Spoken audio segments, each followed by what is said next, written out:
Let's kick it off with Judge Anna Reyes.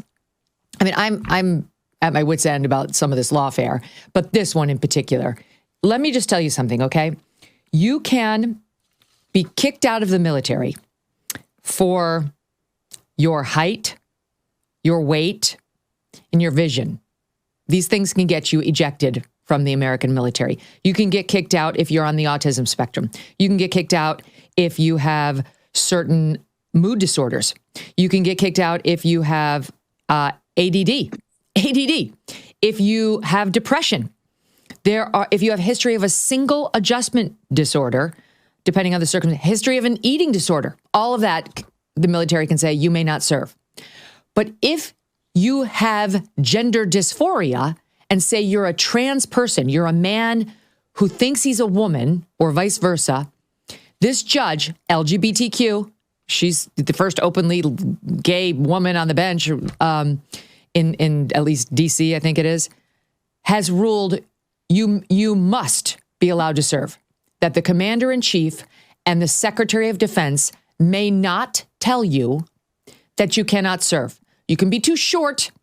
Your anxiety can be a deal breaker, but you're thinking you're a woman when you're actually a man, Rich, is a bridge too far for this woke leftist judge who has already declared prior to her ruling last night saying the Trump executive order on this issue is null and void, that the notion that there are only two genders is incorrect. It is biologically incorrect, she says. What has it come to? The lawfare has come to this? Yeah, so obviously this is an initiative entirely consistent with Secretary of Defense's entire priority at the Pentagon, which is to focus on war fighting and not get distracted by any other nonsense. And you can make an entirely rational case that gender dysphoria is not consistent with the rigors of combat and what you want an organization devoted to combat to focus on. And in fact, this determination is so rational, it was actually the case. It was the status quo as of 10 years ago or something. So it's an innovation where we've accommodated these folks. And this is, Megyn, this for me falls into the range of these legal decisions, if legal contentions. If it has to do with the president of the United States' core executive functions, how many people are working for him, who's working for him, what's national security and not, he's ultimately going to win these cases. Now, I think it's highly irritating. These judges, some of them are totally ridiculous, and it's going to delay things. But this seems to me one that he will ultimately prevail on. So, Charles, this woman, again, unlike one of her bosses on the U.S. Supreme Court, Ketanji Brown Jackson, she does appear to be able to say what a woman is.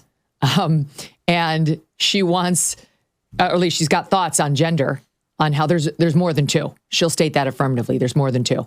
And that's a biological fact, according to this judge. It's absolutely absurd. And that she, in her ruling, took such issue with the Department of Justice, arguing on behalf of the Department of Defense, because Trump's executive order on this, which was clearly a Pentagon thing, said it's important in the military to be able to serve with integrity and honesty and in wellness. And she said that's them accusing all trans people of being liars, which, I mean, not for nothing, but you could make the case. If you're looking at me and you're Charles C.W. Cooke and saying you're a woman, yeah, I'm probably going to think you're not telling me the truth. But in any event, she got in this lawyer's face. She got in this lawyer's face and said, oh, that shows animus. It's like hatred by President Trump towards trans people. And what should I do to you? Should I ban this guy? This lawyer went to the University of Virginia Law School. Should I ban all University of Virginia lawyers from this point forward for being liars? This is part of why the DOJ filed a misconduct complaint against this judge after an earlier hearing. She's out of control. Yes, this is one of the worst Trump law cases I've ever seen for a whole host of reasons. First off, there's simply no constitutional or statutory basis for this decision, and therefore it's void. Second, the fake constitution makes an appearance here, where as Rich says, core powers, core competencies, core allocations of authority to the president are subject to these supposed standards of kindness, niceness, yes, which simply don't exist in the law in this area. There are some circumstances where rational basis review, for example, might obtain, but you don't get rational basis review in the military. The president and the Secretary of Defense can decide who serves and why with effectively plenary power. And the third reason it's grotesque is if you read all the way to the end, as I did last night, you sense a certain underconfidence in the judge because she lapses the conclusion into all this mawkish nonsense where she starts thanking people for their service and talks about the military as if she's making a speech on Veterans Day. And then she says, this, of course, will cause all manner of public debate and disagreement in the country, which is a good outcome. Why? Right. You're a judge. The creation of debate is totally irrelevant to the job description. It's not good or bad either way. Your job is to follow the law. So this really struck me when reading it as the work of a politician rather than of a judge. Same. Thank you for saying it so clearly. Could not agree more. She goes, to me, this is like she's looking for a pat on the head from GLAAD or the Human Rights Campaign. She's waiting for Sotomayor or Ketanji Brown Jackson or Kagan to say, good girl, you're a good little girl. You wrote all the right things. Kagan, not for nothing, is, she's gay, isn't she? I don't know why that just got away from me. I'm pretty sure Kagan's gay. I have no Could be right. idea. Okay. She played softball. That's all we know. She was a softball star at some point. That's circumstantial, but we could admit it into evidence. Okay. But this is what she writes in part. At times, leaders have used this concern to ensure military readiness to deny marginalized persons the privilege of serving. Fill in the blank, which is, she writes those words, is not fully capable and will hinder combat effectiveness. Fill in the blank will disrupt unit cohesion and so diminish military effectiveness. Allowing fill in the blank to serve will undermine training, make it impossible to recruit successfully, and disrupt military order. First, minorities, then women in combat, then gays filled in that blank. Today, however, our military is stronger and our nation is safer for the millions of such blanks and all other persons who serve. Now, first of all, that is not her judgment to make. She is not commander of the armed forces.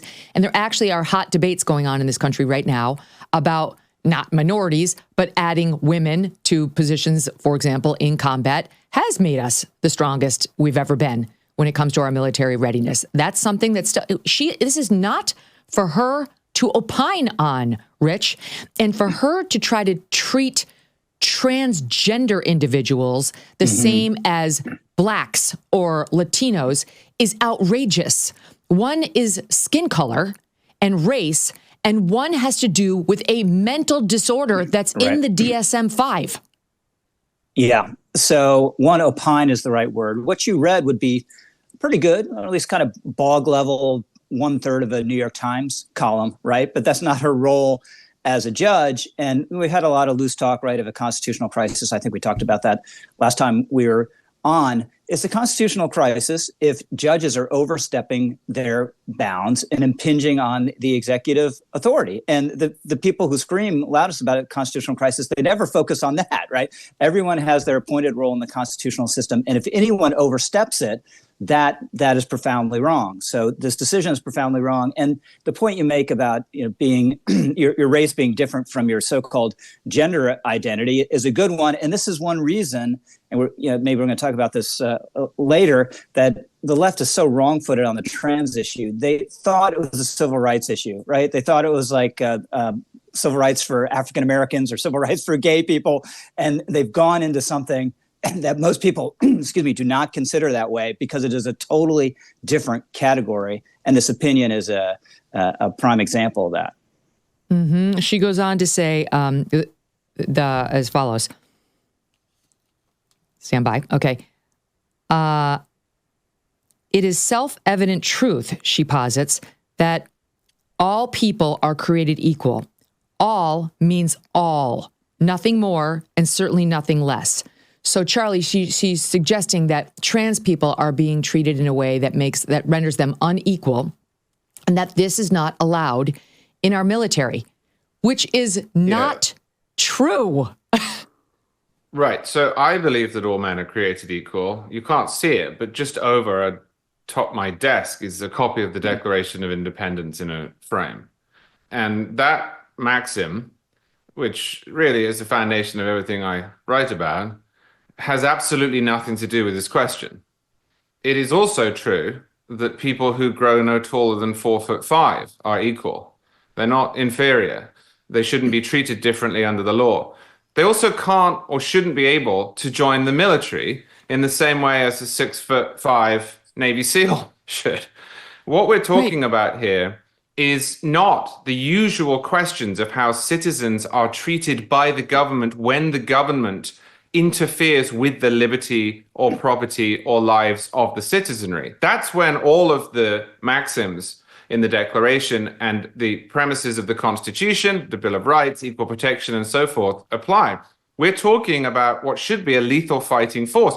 We have always very harshly discriminated within the military for the sole reason that the military exists to fight and kill and die.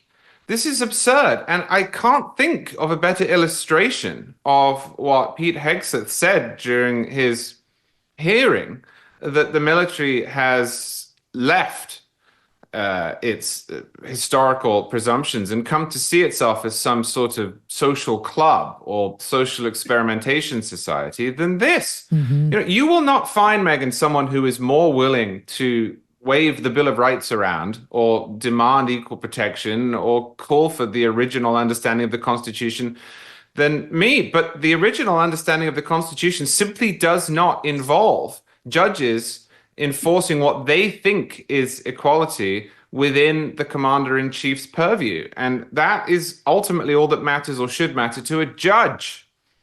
Mm-hmm. That's right. She goes on to say,